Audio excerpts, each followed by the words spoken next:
Il y a quelques années, j'ai fait une peinture que j'ai intitulée La tricheuse. Peinture inspirée de la peinture du Caravaggio qui s'appelle Le tricheur.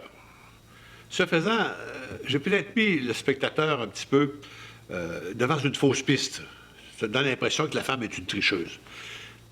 Mais il faudrait peut-être regarder dans les détails puis voir finalement que le message qui se dégage de cette peinture n'est pas du tout une histoire de tricherie tricheuse.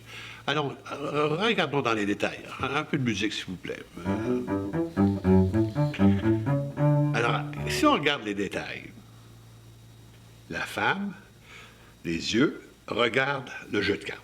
Les yeux de l'homme regardent son propre jeu, ne réalisant pas que la femme est en train de regarder son jeu. Elle veut voir son jeu. Elle est en train de jouer dans son jeu. Et quel est ce jeu? C'est ça la vraie. Et c'est là que l'intrigue, on pourrait dire que le message subliminal arrive. Quel est ce jeu? Le roi de cœur, la dame de cœur, le valet de cœur et l'as de cœur. L'homme est un faux naïf. C'est un message subliminal qu'il va envoyer à la femme. Il l'aime, c'est un message d'amour. Un peu de musique, oui. Et si on regarde un petit peu plus bas, dans le bas de la toile, on voit qu'il y a des raisins et un crâne. Hein? Quel est le sens de ces deux objets?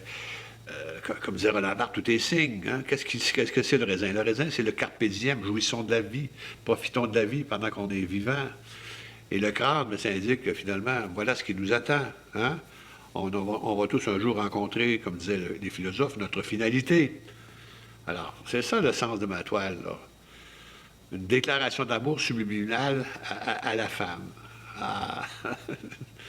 Donc, la tricheuse n'est peut-être pas un titre approprié, mais c'était comme ça que l'œuvre de Caravaggio m'avait inspiré. C'est pour ça que j'ai pris ce titre, La tricheuse. Musique, merci.